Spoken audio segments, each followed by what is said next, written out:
Amigos, bienvenidos a una edición más de este su programa, Llana Runa, un programa que se produce gracias al fino respaldo del Patronato Afroandino para la Cultura y el Desarrollo del Perú. Siempre por el Canal Cultural del Perú nos ven en nuestras 4 plataformas, en todo el territorio nacional, pero también nos ven en todo el mundo, por supuesto, gracias a la modernidad, a la web. Síganos en nuestro canal de Facebook Live, Canal Cultural del Perú. Por eso quiero darle las gracias a nuestros socios fundadores, socios honorarios y colaboradores por este encargo y esta confianza que nos brinda. Y a usted, amigo televidente, que siempre buscas nuestra programación y prefieres nuestros programas por el contenido educativo y cultural. ¿Qué es lo que tienes que hacer? Compártelo. Compártelo y dale like, porque así estarás compartiendo cultura y educación. Ya haremos grande la nación. Ya está con nosotros la doctora en educación, magíster en docencia,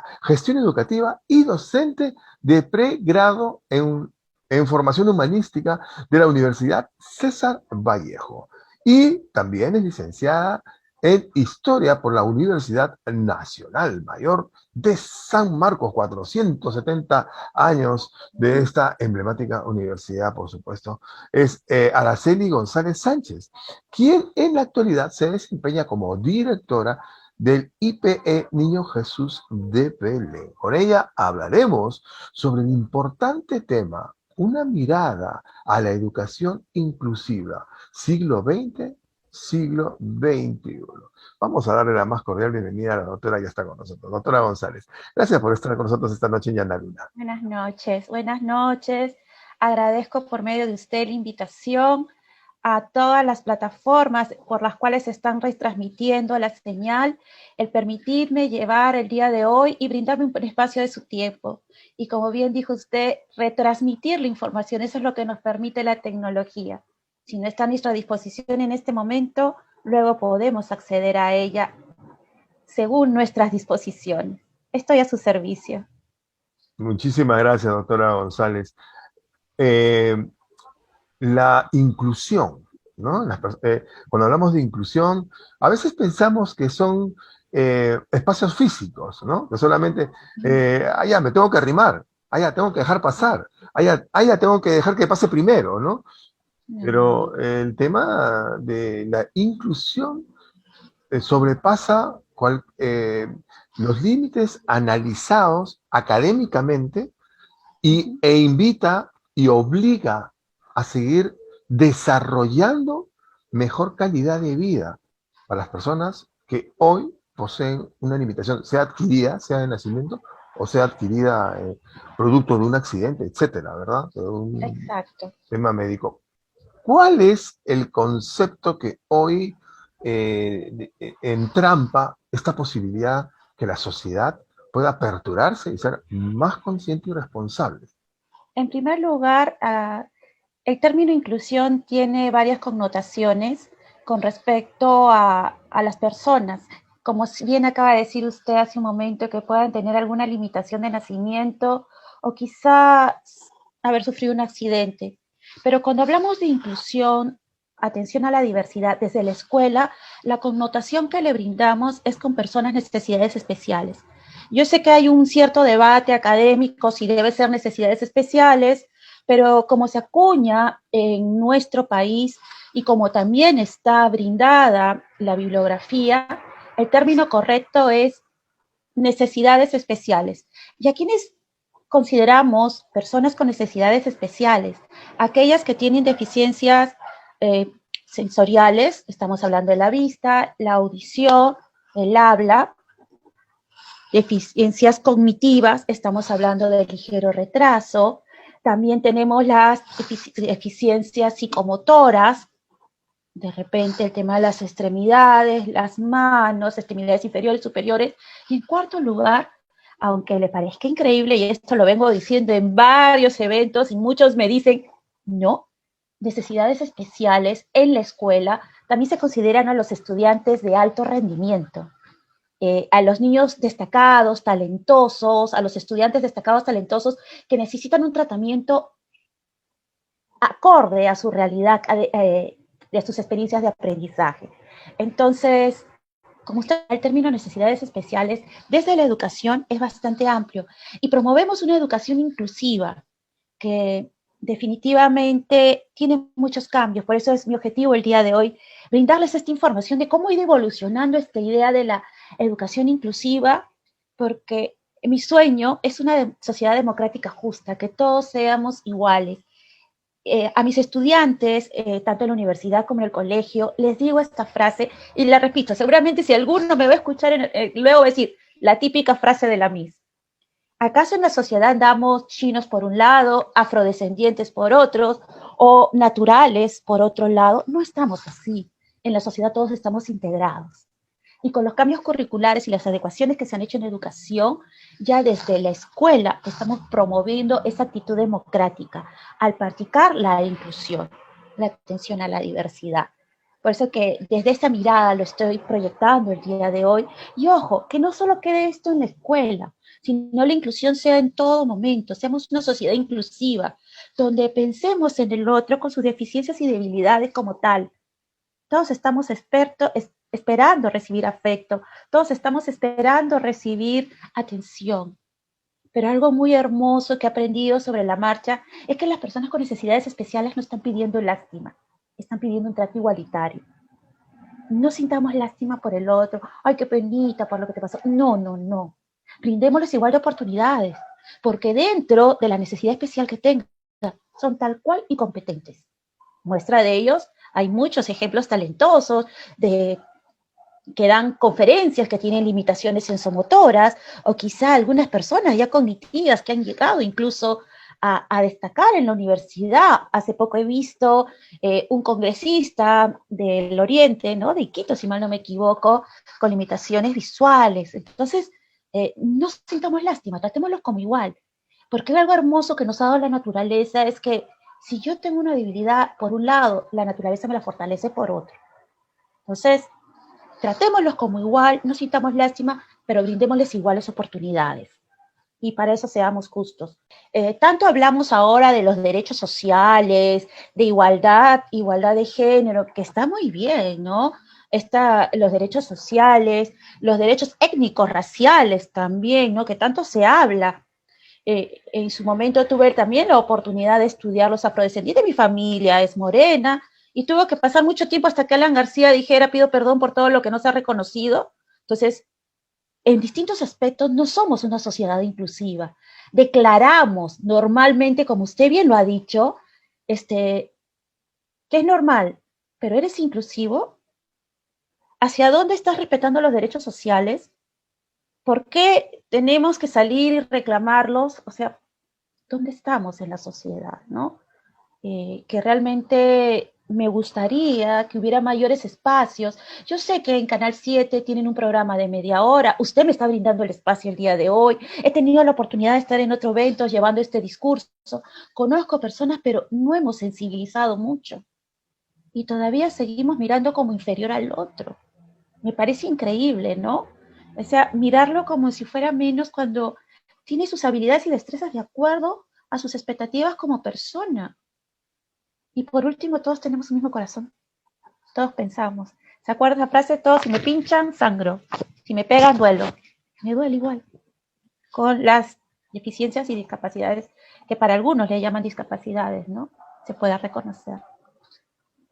Es cierto, doctora. La politóloga Gloria Álvarez, guatemalteca, decía, si todos en el mundo nos hiciéramos este análisis o este examen genético, todos pudiéramos hacernos, dice ella, ¿no? Si todos los ciudadanos de todo el mundo, hombres, mujeres, en todo el planeta, pudiéramos hacernos el análisis genético para saber de dónde venimos, vamos a descubrir en ese examen genético que estamos mezclados, que yo tengo lo mismo que el americano, que el africano, que el holandés, que el japonés, todos tenemos los mismos genes. Entonces se derrumbarían todas estos mitos y estas castas, como en tipo como los llamaron los españoles. Exactamente, ¿verdad? Sí. Que ahora sobreviven, porque ahora el que el que no es Zaragoza o el que no es de la Conde y que no tiene esos apellidos rimbombantes, pues no pertenece, ¿no? En esa burbuja efímera. Y, Pero y díganos pre- usted, quisiera que usted nos explique, por favor, cuál es su mirada en la educación a ver, se inclusiva, lo por voy a favor. compartir y Por justo vamos favor. a ganar todas estas ideas que venimos hablando y que, estimada audiencia, espero que por favor sea de su mayor agrado la información que voy a sensibilizar con ustedes el día de hoy, porque precisamente el tema de las deficiencias que nosotros podemos llamar a las personas no son como tal. Ya te estoy explicando que dentro de la escuela le llamamos necesidades especiales. Pero es muy triste, ¿no? Porque en la normal era visto como algo negativo en la sociedad y vamos a explorar un poquito. Yo sé que quizá mueva algunas fibras con algunos términos por ahí, porque es muy doloroso estamparnos a veces en nuestra realidad, pero es bueno conocerla. Vayamos conociendo un poquito acerca de nuestra realidad y para ponernos en contexto. Siempre, como usted lo acaba de decir hace un momento, hay un origen genético. Si nos ponemos a explorar, que podremos encontrar de cada uno, ¿no? Pero siempre se ha valorado lo perfecto. Recuerden, creo que en algún momento todos hemos estudiado en la escuela, y si no lo has estudiado, por último lo viste en una película que van dado en la televisión, en última instancia, las características que tenían los espartanos de la belleza, y el que no era perfecto, al taigueto, no sirve. Estás comprendiendo, ¿no? Ese símbolo de la perfección. Si tú no eres perfecto, desechado. Y esto era terrible porque tenemos una época claroscura en la humanidad desde las primeras civilizaciones que el imperfecto era visto como algo malo, algo negativo, algo nefasto. Y peor aún, tenemos que reconocerlo, podemos ser muy creyentes, pero recordemos que el culto religioso como se llevó en la Edad Media y en la Edad Moderna es muy distinto al que llevamos el día de hoy, que tenemos otro tema de cómo abordar la religión. Pero en aquella época, en la Edad Moderna y en la Edad Media, si tú tenías alguna limitación física, sensorial o cognitiva, eras tocado por el diablo, eras el hijo del diablo, eras la aberración de la familia, eras lo peor, y tenías que ser desechado, eras ocultado, eras vejado. Y aunque te parezca increíble, he llegado a abordar algunos estudios, porque dicho sea de paso, más hay información, artículos europeos sobre el tema, de cómo había guetos en las ciudades donde se reunían a las personas con alguna malformación, alguna discapacidad y eran echados. O sea, como que tú eres lo peor, vayan y ahí hacinados y sobrevivan como puedan, de la mendicidad. ¿Ustedes recuerdan esa famosa eh, obra, el jorobado de Notre Dame, ¿no? Donde con su malformación era objeto de burla. ¿O cuántos de ustedes no han visto películas antiguas donde las personas con alguna discapacidad, alguna malformación, eran mostradas como espectáculos? Ese era el fin que tenías. Si es que tenías alguna, la sociedad no era bastante sensible. Y lo peor de todo, que echaran la culpa a la religión, que eras tocado del diablo. Eras una maldición para tu familia. Eras parte del pecado. Qué triste, ¿no? Estamos hablando de una época claroscura, época medieval, época moderna. Sin embargo, vamos llegando a la Revolución Francesa con esta idea de derechos humanos, hay que reconocerlos, ¿no? Con la Revolución Francesa de 1789 hablamos de igualdad, de derechos, pero en cierta medida como que las cosas no mejoraron 100%, pero ya estamos hablando que en que sea tienes lo mínimo, el derecho a la vida, ¿no? Vamos a tratar un poquito más con respeto. Y vamos cambiando, llegando al siglo XIX, donde la ciencia va avanzando y se van dando cuenta que esto cognitivo obedece a un tema psiquiátrico, a un tema psicológico, a un tema mental. Esta deficiencia puede deberse a algo de salud o aquella limitación puede deberse a tu formación embrionaria. Ya vamos dando argumentos científicos, pero eso va a pasar en el siglo XIX.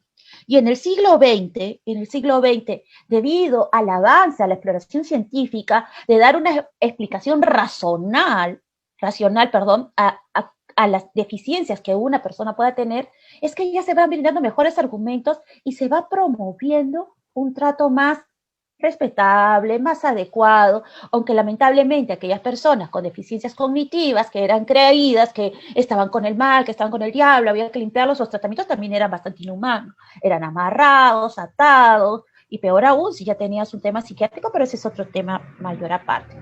Entonces, ¿qué entendemos por discapacidad? La discapacidad puede ser, como ya te lo he dicho, de estos 4 aspectos. Y como te acabo de decir, dentro de la escuela lo vemos en como necesidades especiales. Entonces, ¿cuáles son los modelos que ha ido evolucionando este término, por así hablarlo, de discapacidad? Tenemos el modelo médico que habla de la discapacidad como una enfermedad. O sea, tú tienes una limitación física, cognitiva, sensorial, eres un enfermo. Estás enfermo. No sabes de qué, pero estás enfermo. Pero recuerda que estamos hablando de inicios del siglo XX. No estamos todavía en el 2021 como ahora. El modelo social, donde la discapacidad, aquella limitación que tú tienes, es un atributo de la persona y tienes que buscar de una forma interactuarte socialmente. Por ejemplo, si nos dimos cuenta que una persona ya tiene alguna limitada de motricidad, con un bastoncito de madera podemos arreglárselo un poco, ordinariamente ya se comienzan a construir las sillas de rueda, quizá de forma muy mecánica, algunas aparatologías para poderle dar atención, pero ya estamos humanizándonos un poco más, ya no estás enfermo. Pero te das cuenta, el hecho es que te iguales al otro, al que es normal, ¿no? No sé si me cogen la idea. Y el modelo biosocial es donde la discapacidad se define como la responsabilidad individual, como una diferencia de reconocimiento social. Lo más rico es que ya a partir de los años 60, con todo este impulso de los derechos sociales, que ya se venían dando años atrás, por cierto, ¿no? Pero tenemos un momento muy rico que dentro de las fuentes bibliográficas hace mucha referencia a lo que sucedió en Estados Unidos y la guerra de Vietnam. ¿Qué sucede? Muchos soldados normales, porque ya dejémonos el término normales, todos somos iguales, ¿ya? Si llueve todos nos mojamos, dígame que no. Quedémonos con esa idea. Pero para poder empatizar un poco y comprenderlo, aquellas personas que normales se fueron a apelar a la guerra y definitivamente en un enfrentamiento bélico perdieron alguna extremidad, algún daño sensorial. Entonces cuando regresaban se daban cuenta que no eran productivas, eran desechados, porque ya no estás normal.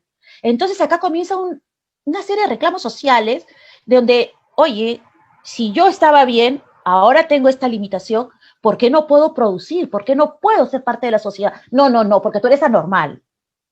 ¿Comprenden, no? Entonces comienza una lucha por las reivindicaciones sociales y acá hay unos ejemplos muy bonitos que son de literatura estadounidense, pero me gustaron mucho, de las principales activistas de personas con discapacidad, y te cito algunos ejemplos, como el de Alan Reich, fundadora de la Organización Nacional con Discapacidad en Estados Unidos, Catherine McGrath, que fue fundadora de las primeras organizaciones con personas con síndrome de Down, John Tyler, que padeció poliomielitis y se convirtió en un defensor de los derechos con las personas con discapacidad. Incluso tiene algo bastante bonito que con su silla de ruedas, piensa, en los años 70, no habían estos transportes inclusivos ni nada, se paró con su silla de ruedas frente a un ómnibus para ver cómo lo llevaban. No, o sea, estamos hablando de los 70, dicho sea de paso, 2021, todavía no tenemos toda esa logística para desplazarnos, pero bueno, esa es otra historia. Diana Brum, que es una defensora con síndrome de Down, Katy Connor, que padece de una parálisis facial y siguió con su lucha, y Gabriela Briner, una poeta mexicana también con parálisis facial, y tenemos cerebral, perdón. Y ahora también tenemos muchos líderes inclusivos. ¿Qué va a pasar el año 82? En 1982 ya vamos ganando los derechos sociales, entonces ya hay una lucha por la igualdad y se comienza a considerar medidas en que las personas con alguna limitación física tienen que ser rehabilitadas y adaptadas a la sociedad. ¿Estás comprendiendo, audiencia? O sea, ya hay una preocupación. Mira, tú tienes alguno, te tienes que parecer normal, pero vamos a darte la oportunidad que con esa limitación seas parte de. En papel suena muy bonito, pero estamos hablando del año 1982. Entonces se comenzaron a impulsar políticas públicas para poder dar asistencia a estas personas que tenían algún tipo de limitación física, sensorial o cognitiva, ¿no? Es por eso que el 3 de diciembre se va a recordar como el Día Internacional de las Personas con Discapacidad, y en el caso peruano lo vamos a tener el 16 de octubre, como una fecha emblemática ¿Qué estamos haciendo para las personas que tienen necesidades especiales? Y acá hay algo muy bonito que es donde aterriza. Hablamos de que tenemos que tratarnos como igual. Entonces, debemos promover también una escuela inclusiva, una escuela democrática, una escuela justa, donde las personas con alguna limitación, o mejor dicho, necesidad especial, sean parte de ella, donde actuemos democráticamente. Y acá yo sé que ha venido un debate y la audiencia, yo lo vengo difundiendo esto y yo sé que muchos de ustedes me van a decir, ¿qué está hablando esta señorita? Porque, si me permiten, la educación ha cambiado. La educación ya no es la que nosotros recibimos, y acá con el permiso de la audiencia tengo que hacer un alto y dejo de compartir porque necesito que me prestes atención. Quizá la educación que nosotros recibimos, yo soy de los años 90, fue esa educación cognitiva, donde se hacía lo que tenías que decía el maestro. ¿Te acuerdas de la frase de la abuelita? La letra con sangre entra. Entonces estamos hablando de una sociedad cognitiva donde aquel que no iba a la par con los aprendizajes no estaba dentro de. ¿Me estás comprendiendo? Entonces, si estamos en una educación cognitiva, ¿tú te imaginas cuando estudiamos, aquellos que somos un poquito mayorcitos como yo, en los años 90, un aula con un niño que tenga síndrome de Down ligero? ¿O te imaginas en tu aula un niño con Asperger? ¿O quizá te imaginas en el aula un niño con limitación sensorial de la vista? No, no, para nada. Porque estábamos en algo cognitivo y el maestro no estaba preparado para eso. Pero ahora la educación ha cambiado, estimada audiencia. Ahora los estudiantes van de acuerdo a lo que es sus capacidades y competencias, lo que es fortaleza. Cada uno de nosotros tenemos una habilidad, cada uno de nosotros somos competentes para algo. Entonces, como cada uno va en una carrerita a su ritmo, todos vamos a llegar a la meta. Ya no es necesario cognitivo porque estamos en una sociedad de autoformación. La educación ahora es autoformativa, es colaborativa, se promueve el trabajo cooperativo, se promueve también la democracia en el aula, además que el estudiante construya sus experiencias de aprendizaje. Ya no se llama clase, ahora es experiencias de aprendizaje. Y el estudiante solito lo construye a su estilo que él va asumiendo. Por eso que las aulas se promueve que sean inclusivas. Ese es el tema central para el 2021. Pero esto no se logró así de un momento a otro. Regresemos al PowerPoint, ¿les parece? Vamos a regresar al PowerPoint porque acá vamos a ver un pequeño caminito en el tiempo. Vamos a ver un pequeño caminito en el tiempo que te estoy compartiendo algunos términos acerca de inclusión. Entonces, ¿qué es lo que va a pasar? Ta, ta, ta, tan, ta, tan.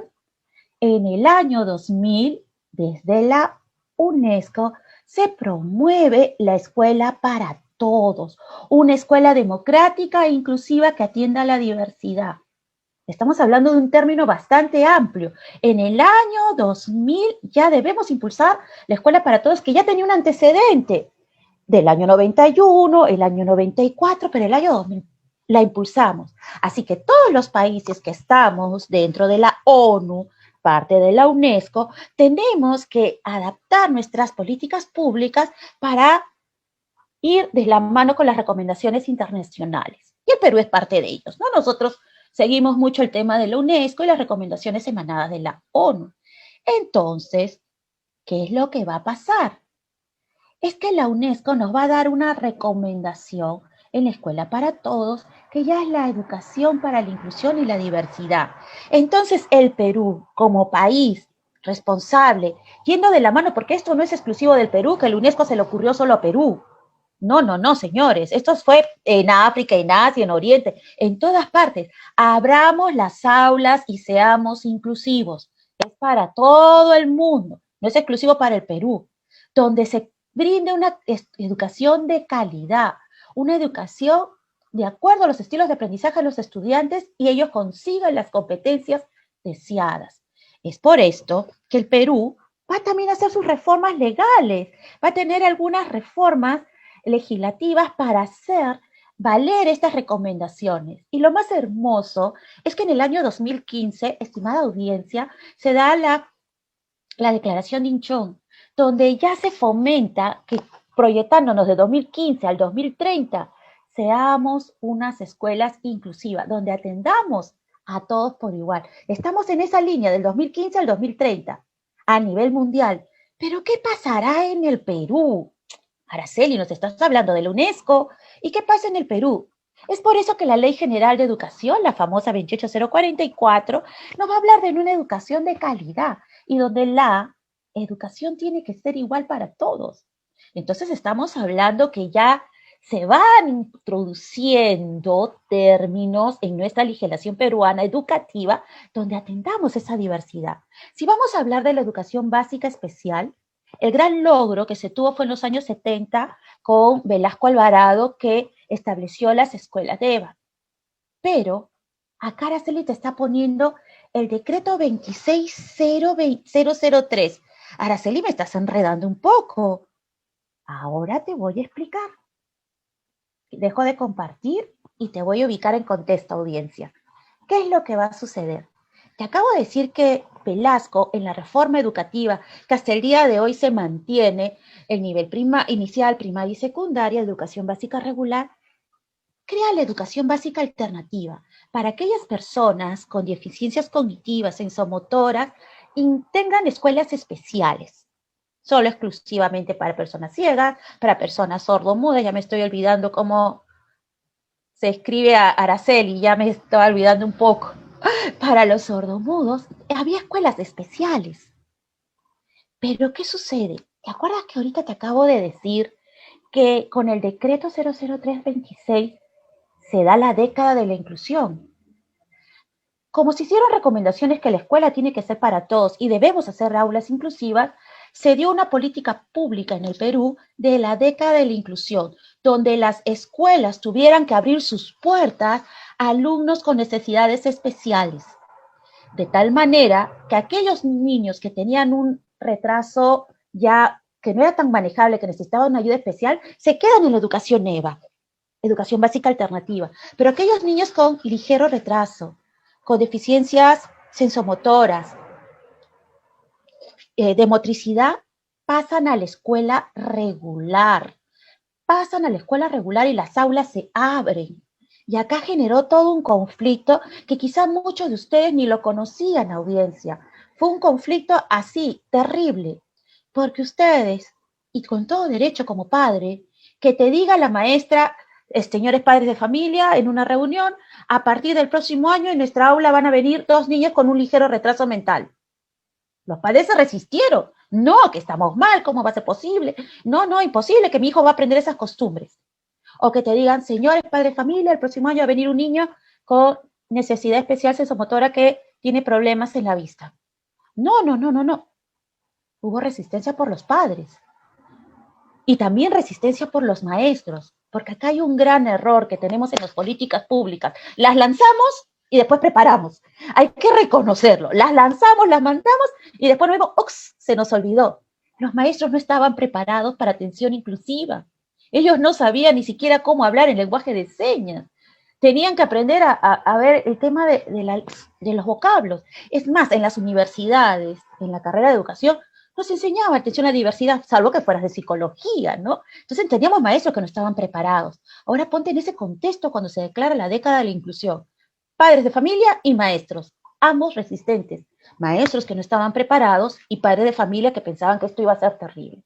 Fue una década muy difícil porque incluso se dieron presupuestos a las escuelas para adaptar lo que eran rampas, los servicios higiénicos, y las escuelas privadas también tenían que recibir niños con necesidades especiales. Por eso que ya no se toma el famoso examen de selección, porque no podemos ser discriminadores, sino tenemos que recibir a todos por igual. Pero la sociedad no estaba preparada y quizá a ti no te lo explicaron, padre de familia, o estimada audiencia, ustedes no le explicaron y todavía tu hijo sigue en una escuela que tiene estas restricciones. Y la década de la inclusión terminó en el año 2012. ¿Vimos algo en las noticias? Sin embargo, sí vimos reclamos de padres porque se cerraron los colegios para sordomudos, se cerraron algunos colegios de educación básica especial con niños cognitivos ligeros, pero no nos daban una explicación lógica. Entonces, hubo una disconformidad. Realmente fue un momento bastante duro, pero ya en las mallas curriculares, a partir del 2010, 2012 en adelante, ya los estudiantes que están egresando para el 2018-19 ya tienen un conocimiento en pedagogía de lo que es la educación inclusiva, que antes no tenía. El maestro por su cuenta tuvo que prepararse, ir a recibir charlas, en fin, lo que pudiera, y también hacer entender a los padres de familia. 2021, yo trabajo mucho en este tema y hago talleres, audiencia. Y es muy complicado 2021 hacer entender a los padres que la escuela tiene que atender a la diversidad, porque hay resistencia. No, que ese niño. Y verán que los niños se llegan a integrar, el cariño, la escuela cambia, nos volvemos una escuela más humanista cuando todos nos tratamos igual, porque la sociedad no es perfecta. Y cuando los estudiantes salgan a la sociedad, van a encontrar. Y aparte que cada niño tiene su estilo de aprendizaje. Entonces, con respecto a esta década de la educación inclusiva, fue hermoso, fue un gran impulso, una política pública nacional muy poco conocida y fue de la mano con un documento, nuestro proyecto educativo nacional vigente hasta el año pasado, donde también en su cuarto principio estaba la educación inclusiva. Se da toda una normativa. La información que te estoy mostrando la puedes encontrar en redes si te interesa en el tema, ¿no? Acerca de los alumnos con necesidades especiales. Teníamos un documento emanado del Ministerio de Educación. Hace poco acabo de recibir una información muy hermosa también de los cambios que se están haciendo y las cifras son muy dramáticas. Realmente, a pesar de todos los cambios, porque incluso hay un subsidio para personas con necesidades especiales que se impulsó en el gobierno de Ollantumala, a pesar de todos los cambios y que nuestro proyecto educativo nacional de cara al 2036, recientemente estrenado este año, hable mucho de la inclusión, hay una resistencia. Una escuela en valores es aquella que atiende a la diversidad. Ahora, estimados padres de familia, no tengas temor con las deficiencias cognitivas. Desde muy pequeño ya el Estado tiene lo que son los PRITE, los Centros de Intervención Temprana, porque un niño con cierta necesidad especial cognitiva puede ser estimulado desde muy pequeño y lograr mejores progresos. Estas son cifras que he sacado de un documento que está de la Defensoría del Pueblo, y lo que ves en azulito y verde es la cifra en atención inclusiva que se está brindando en la actualidad. Y realmente la emergencia sanitaria está poniendo en evidencia que nos falta mucho. Las brechas tecnológicas que tenemos para atender a nuestros niños cognitivos, que son muy limitantes, imagínate cómo estarán nuestros niños con necesidades especiales. Eh, Ellos necesitan el apoyo de sus padres, pero sus padres no pueden estar. La educación inicial y los estudiantes con necesidades especiales son los más golpeados en esta emergencia sanitaria. Quizá los cognitivos, porque aquellos que tienen algún tema de psicomotricidad pueden estar atentos a las clases virtuales. Pero mi gran sueño, y se los regalo a todos ustedes, ¿no? Una sociedad democrática y justa es aquellos que trata y respeta a todos con sus derechos, y todos somos ciudadanos de igual condiciones, y no nos merecemos ser discriminados por ninguna razón. Y cierro esto contando una de mis experiencias que siempre la regalo, ¿no? Justo a nuestro estimado presentador se lo conté. Mi mundo cambió el día que tuve la oportunidad de usar silla de ruedas y muletas. Y una de las experiencias más duras que recuerdo, que siempre la digo en muchos de mis eventos, ¿no? Una de las experiencias más duras fue que un día el Metropolitano estaba muy lleno. Tenía que ir a la clínica a las 8 de la mañana y me fui en el Metropolitano en el lugar donde se coloca la silla. Es la silla reservada, ¿no? Para personas que usan silla de ruedas. Ahí pusieron mi silla. Pero como era 8 horas punta, a las 8 de la mañana, los ciudadanos comenzaron a gritarle al terminalista que sacara la silla de ruedas y liberar ese espacio para que sufriera más pasajeros. Nunca en mi vida me había sentido tan mal de que la gente prefería votarme. O sea, oye, tú no vales nada. Yo también tenía una cita a las 8:40, también tenía que ser puntual en la clínica. Tomé mi carro, hice mi colita preferencial y subí como todo. Pero estaba quitando espacio a otro ciudadano. Qué pocos inclusivos podemos ser, y eran personas adultas. Y para que no tengamos estos errores en adultos, trabajemos desde la escuela. Si tú tienes en la escuela un niño con necesidad especial, enséñale a tu hijo a ser tolerante. Y tú como padre también sé tolerante. No discriminemos. No merecemos discriminar a nadie. No pedimos que el otro sea normal como yo. porque de repente la persona con necesidad especial te está viendo anormal a ti. Con eso concluye esta primera parte, a su disposición. Muchísimas gracias, doctora Araceli González. Estamos muy Claro. agradecidos por su disertación y por esta objetividad y el gran trabajo que desarrolla y desempeña. Esperemos que podamos tenerla en otros programas y poder conversar y poder tocar estos Cuando temas. guste, de educación, inclusión. Estimada audiencia, las cosas han cambiado mucho. Nuestros niños son hermosos, nuestros estudiantes tienen otra forma, son otra generación. Estamos en otra generación. Ellos quieren las cosas así, tienen otra forma de pensar. No juzguemos, nosotros ya hemos vivido. Ellos están en el 2000, promovemos en ellos la igualdad, no miremos con conceptos antiguos, no discriminemos. Realmente esta coyuntura que, bueno, nos está tocando vivir, nos hace sentir todas las diferencias que tenemos como peruanos y que nuestras limitaciones no sea una más, porque nadie es superior a nadie, nadie es superior a nadie y realmente agradezcamos cada día lo que tenemos. Y como siempre le digo, les regalo, esta es una oportunidad más. Si no hubiera tenido la oportunidad de conocerlo usted, de que usted me brinde este espacio, si no hubiera tenido mi propia experiencia de vida. Por eso soy muy creyente y bueno, a la disposición para cuando ustedes gusten. Muchísimas gracias de verdad. Ha sido la doctora en educación, magíster en docencia, gestión educativa y docente de pregrado en formación humanística en la Universidad César Vallejo y licenciada en historia por la Universidad Nacional Mayor de San Marcos, Araceli González Sánchez, que estuvo con nosotros tocando este tema maravilloso, una mirada a la educación inclusiva en el siglo XX y en el siglo XXI. Quiero darle las gracias a mi productora, la comunicadora Delia Reyes Otárola, por el excelente trabajo que hace frente a la producción y dirección general en el canal cultural del Perú. Y nuevamente agradecerles a ustedes, amigos, porque ustedes hacen posible que con su preferencia sigamos adelante en las emisiones de nuestros programas, por supuesto. ¿Qué es lo que tienes que hacer? Dale like y compártelo, porque estarás compartiendo educación y mucha cultura, que es lo que nuestro pueblo necesita mucho en estos momentos. Nosotros nos despedimos dándole las gracias y nosotros nos volvemos a reencontrar en otra edición de Llana Runa, siempre por el Canal Cultural del Perú.